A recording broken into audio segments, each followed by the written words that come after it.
The future of work means you have to have transferable skills that you can use across industries, because in the next 10 years, 20 years, 15 years, and sometimes even faster because of pandemics, we will have some industries dying, some of them morphing or changing into different types of industries, new services, some services no longer necessary. So every time there's that type of shift, where do you sit?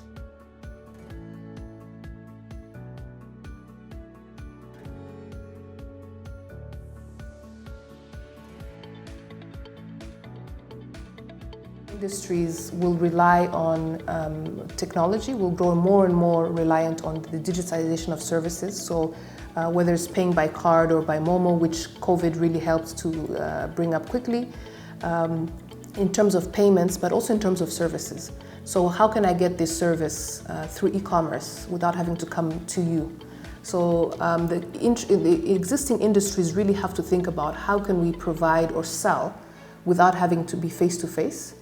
Or how do you tailor the experience for every customer? Whether it's artistic, whether you're a video or a photo or a graphic artist, can you deliver your services in a way that tailors the experience for customers?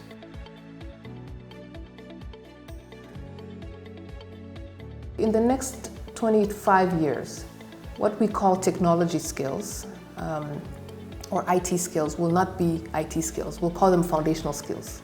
The same way you learn how to write your name when you're in kindergarten, technology will become that type of skill. The interaction with the computers, interactions with online services, it's going to become basically like a standard. The same way you go to the market to buy food. So that's something that students have to, students and graduates and anyone who's trying to work needs to keep updated. So there is no field in which it will be, you can get away with not understanding the basics of technology, so the use of a computer, the use of a phone and what it can do. But basically, the thing to remember is that a computer or digital skills is basically business skills, right? You can sell using just Instagram on your phone, right? So those are the type of things that have to become standard for students. Now, I think the issue of design, which is beyond IT. So how do you design products, businesses, experiences?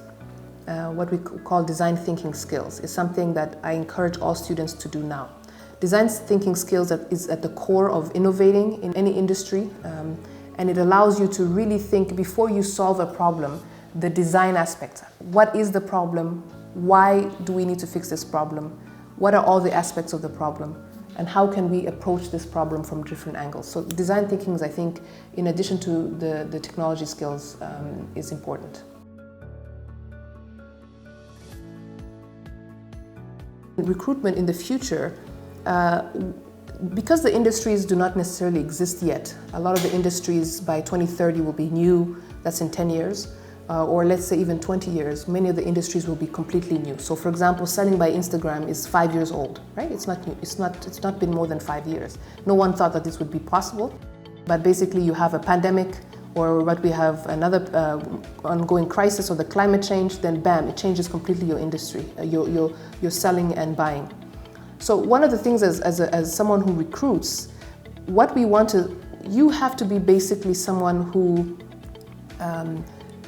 understands the position you're applying for, but also really is selling themselves on a holistic level. When I look at a CV, I want to know what was your role in the project that you're working on, what problems were you solving, what were you in charge of, what are you interested in, and in a way that is takes effort, because most CVs are very standard, poorly written. It's really important to define for yourself why you are good for the job, and that usually it means around skills that are not standard skills. Let's say you want to be a communications manager at World Vision.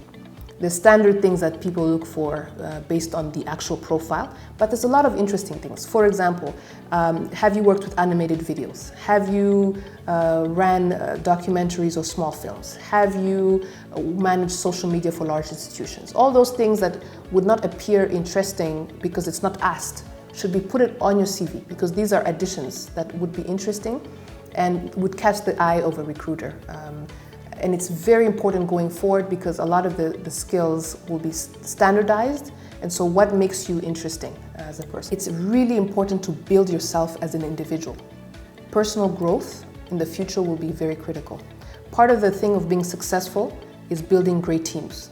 And building great teams means that you're managing people with compassion, with understanding, and that requires that you work on yourself.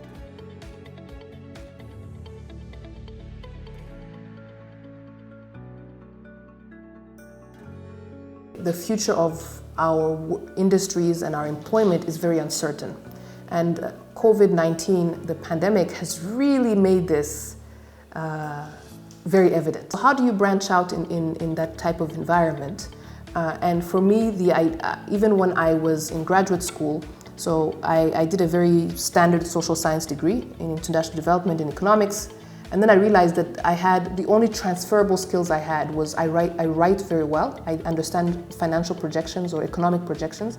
But I didn't really have skills that you can market to anyone and say, with this skill I can work anywhere. The future of work means you have to have transferable skills that you can use across industries. Because in the next 10 years, 20 years, 15 years, and sometimes even faster because of pandemics, we will have some industries dying, some of them morphing or changing into different types of industries, new services, some services no longer necessary. So every time there's that type of shift, where do you sit?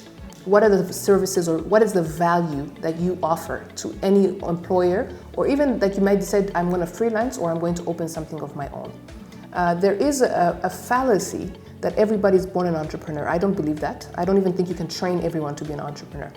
But everyone is an intrapreneur. So you can innovate within an organization or innovate based on the environment that's around. And Rwanda is a very good environment to innovate if you're thinking about new ideas. And there's so much problems to solve, which is a great place to live. But thinking about what are the transferable skills that I have that I can improve. So if I have transferable skills in writing, can I take creative writing courses on edX, which is free at the moment? Can I take some photography classes? Can I save some money and buy a camera? You know, there's so many things that we can think about that add value to the profile that you have so that you can survive the future of work. It's really about figuring out how do I improve myself on these transferable skills that would not crash if there was not just a pandemic, but we might have an economic crash, we might have climate change related issues. So that's going to be the future, just uncertainty. And will your skills survive uncertainty? That's the future of work.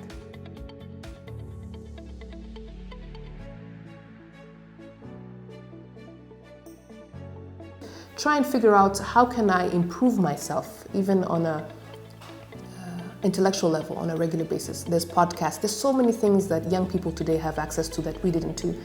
At the time we had to go look for books and we'd have to read and then we'd have to understand. But now you can really do a lot by just listening and tuning your life into what your personal mission is.